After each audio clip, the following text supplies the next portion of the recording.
Well, we are coming into the final stretch of these Bible engagement videos that I just decided to do at the beginning of the year just to help people who may struggle with just getting in the Bible for themselves. And I hope it's been useful. I hope it's been helpful. And what I want to do in the final stretch here is take all the things that we've talked about, the basic core ideas, and apply it to one more book. The book of Jude. We're going to start the book of Jude, and the book of Jude is another one-pager. Matter of fact, it's a little hard to make sure you find it because you have the book of Revelation, you back up one book, and it's easy to overlook because it is one page. It's like a blog, like the others were, but it feels more like a blog because it doesn't come off as much like a letter or personal letter as the others that we looked at. But again, remember the principle: start small and go for daily. Start small and go for daily. And if you've missed daily, well, just get back on and keep going for daily.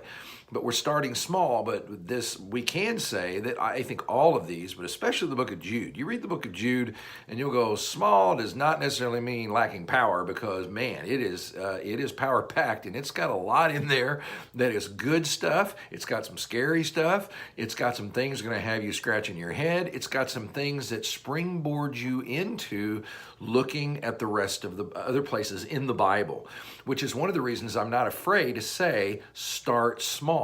Because again, the Bible is a system. It's a library of 66 different books that they're all interwoven together. As I heard one teacher call it, one integrated communication system. And so technically, you can start with any book, no matter how small or seemingly insignificant, and it will tie you to the rest. And the book of Jude is probably the best example of that because it has references in it to Old Testament stories. It shoots you around to the other places in the Bible. And I hope you'll use it as a jumping off place. So my encouragement to you, this should land on a Friday, would be to take the weekend, and we finished up Philemon, and just do the same thing that we've been doing, same routine, so you can get into that rhythm, because I'm going to leave you a suggestion for some other short books that you can go into.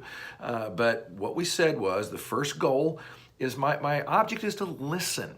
My role is to go to the Bible and just listen to what it has to say on its own terms. It's breathed out by God, so I'm just going to listen to what it says. I don't know what it says, and the book of Jude is a great one because it's going to be saying some things that you're like, wow, I didn't know that was in there. That's really interesting. And then what we'll do, or rather what we'll do by listening, what we mean is go to the thing as it presents itself.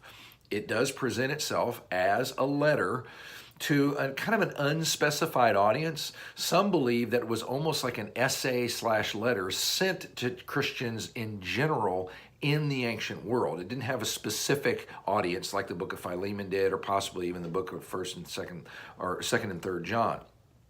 It was written possibly as a general letter just to kind of get out to a bunch of different churches in different areas. So it was meant to be, it was written to Christians. It wasn't written to non-Christians, and you'll see that it's challenging them to do something. And it's a very, very interesting book. Apparently, it was written, according to church history and tradition, that Jude was the brother of Jesus, grew up in Jesus' household. He and James and others grew up in the household with Joseph and Mary, with Jesus. They would have thought of Jesus as just their brother and older brother. They did not believe him during his lifetime. Both James and apparently Jude didn't start believing in him until he rose again from the dead, which I heard, I forget who it was that said it. It said, so don't feel bad if your family doesn't buy your faith. They didn't buy Jesus' faith, so you're probably okay. But apparently Jude came to Christ after the resurrection, probably through his brother James. And he starts off, and one of the reasons they believe this is Jude, the brother of Jesus, is because he doesn't say it.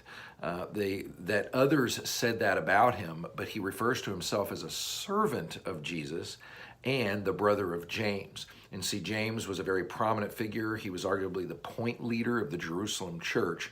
And so Jude would have been prominent for that reason, but he didn't pull on his relationship to Jesus in the natural.